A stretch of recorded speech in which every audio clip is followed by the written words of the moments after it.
하나님의 임재를 경험하는 것은 프로그램이 아닙니다. 그것은 연습이며 삶의 방식입니다. 하나님께 주목하고 그분께 상냥한 안부를 전하며 하나님에 대해 많이 생각하기로 결심하는 것입니다. 하나님과 나의 영혼에 습관적이고 고요하며 은밀한 대화의 시간인 것입니다. 하나님은 우리에게 베푸실 보화를 무한정 가지고 계십니다. 그러나 우리는 잠깐 있다가 사라지는 유형적인 경건행위에 안주하고 맙니다. 하나님을 있는 모습 그대로 우리에게 알려주실 수 있는 분은 오직 하나님 자신뿐입니다.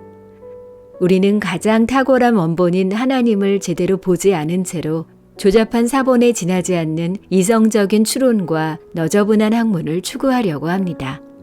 하나님께서는 우리 영혼 깊숙한 곳에다 그분 자신의 초상화를 그려놓고 계시지만 우리는 거기에서 하나님을 만나보고 싶어 하지 않습니다.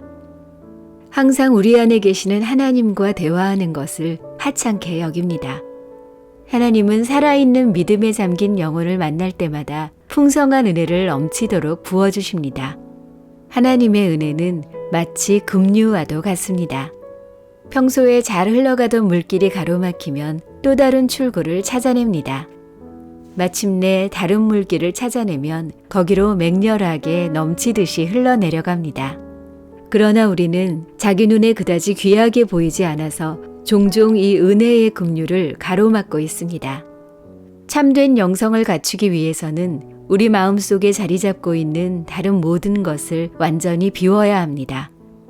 하나님은 우리 마음의 유일한 주인이 되기를 바라시기 때문입니다. 하나님이 아닌 다른 것이 남아있다면 하나님이 우리 안에서 행하길 원하시는 모든 일이 방해를 받게 됩니다. 우리는 경배와 찬양과 간구의 행위를 통해서 하나님과 사랑의 관계를 계속 나누어야 합니다. 때로는 자기 헌신이나 감사하는 행위를 통해서, 때로는 우리 마음을 발견할 수 있는 또 다른 방법을 통해서 하나님의 거룩한 임재 안에 그대로 머물러 있어야 합니다. 하나님을 홀로 있게 하지 마십시오. 마음에 찾아온 친구를 혼자 내버려 두는 것은 무례한 일입니다. 왕이신 하나님은 저와 동행하며 무수한 방식으로 끝없이 이야기를 나누는 데서 한없는 기쁨을 누리면서도 제가 지은 죄를 용서한다거나 저에게 있는 옛 습관을 없애자는 말씀은 한마디도 건네시지 않습니다. 그저 친자식처럼 아무 말 없이 사랑을 쏟아부으십니다. 비록 제가 그분 마음대로 처분하시도록 간청하더라도 제가 얼마나 연약하고 공고한 사람인지를 더 많이 깨달을수록 하나님은 저를 따스하게 보살펴 주십니다.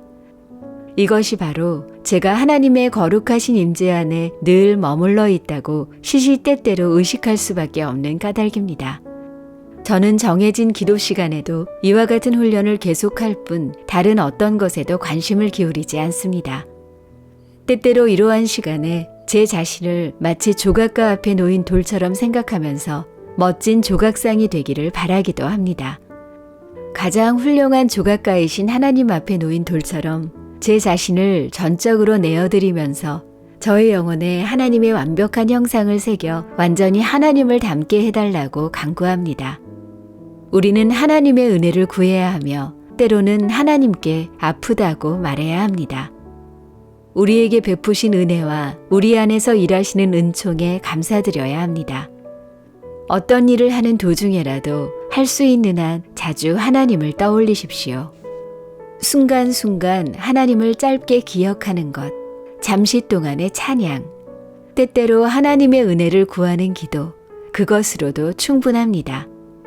우리는 세속의 일을 하든 영적인 일을 하든 매사에 하나님께 자신을 온전히 내어드려야 합니다. 그런 사람은 고난이 닥치거나 위로가 부어지거나 크게 차이가 없습니다. 하나님의 뜻이면 무엇이든 그 뜻을 준행하는 것이 그의 기쁨이자 만족의 근원이기 때문입니다. 우리는 살아가면서 쉽게 건조함, 무감동, 지루함을 경험합니다. 그러나 하나님은 그런 의미 없어 보이는 일들을 통하여 그분을 향한 우리의 사랑을 시험하십니다. 그런 시기들을 지날 때 오히려 하나님을 향한 우리의 결심과 헌신을 잘 실행할 수 있어야 합니다. 바로 그런 일들을 통해 우리는 하나님과 친밀한 동행을 이룰 수 있으며 또한 영적으로도 한 걸음 나아갈 수 있게 됩니다. 언제나 우리를 이끌어가는 것은 하나님을 향한 사랑이어야 합니다. 하나님을 사랑하기 위해서라면 우리는 땅에 떨어진 지푸라기를 줍는 일에도 기쁨을 느끼게 됩니다. 모든 일에서 솔직하고 분명한 언어 생활을 하십시오. 그리고 문제가 생겼을 때에는 곧바로 도우심을 간청하는 등 지극히 단순하게 살아야 합니다. 우리가 하는 모든 일 가운데서 우리는 하나님을 사랑할 의무가 있습니다. 아무리 일이 많더라도 그것이 하나님께 생각을 집중하는 데 방해되지 않도록 한다면 그 시간은 곧 우리의 기도 시간이 될 것입니다. 하나님께 나아가는 데 있어 가장 중요한 부분은 그분께 나아가는 것을 방해하는 요소들을 그때그때 계속해서 포기하는 작업입니다. 우리는 단지 하나님이 가까이 계시다는 사실을 늘 인식하고 있으면 됩니다. 우리가 믿음이 약해지는 이유는 믿음을 모든 삶의 기준으로 삼지 않고 오히려 사소한 일에 매달려 순간적인 즐거움에만 사로잡히기 때문입니다. 확신이 서지 않은 일들에 대해서는 하나님의 뜻을 구할 수 있습니다. 힘든 일을 해야 할 때면 그분의 뜻 가운데 그 일을 잘 해낼 수 있게 해달라고 도우심을 요청할 수 있습니다. 이러한 하나님과의 지속적인 대화를 통해 우리는 주님의 무한한 선하심과 완전하심을 경험하게 되고 나아가 그분을 쉼없이 찬양하고 높이며 사랑하게 됩니다. 우리가 하나님과 대화하는 가장 좋은 방법은 놀랍게도 일상적인 일들을 수행하는 것에 있습니다. 단 사람을 기쁘게 하려 하지 않고 순전히 하나님 사랑을 위해 그 일들을 행할 때입니다. 기도 시간이 다른 시간과 달라야 한다는 생각은 버리십시오. 기도 시간에 기도로 하나님을 가까이 하는 것처럼 행동할 때에는 행동으로서 하나님을 가까이 하는 것이 마땅합니다. 나에게는 일하는 시간이 기도의 시간과 다르지 않습니다.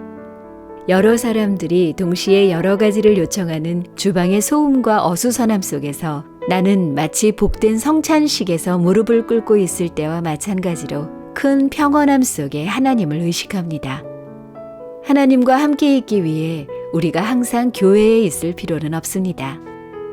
우리 마음의 기도실을 만들어 시시때때로 그 안에 들어가 온유함과 겸손함과 사랑으로 하나님과 대화를 나눌 수 있습니다.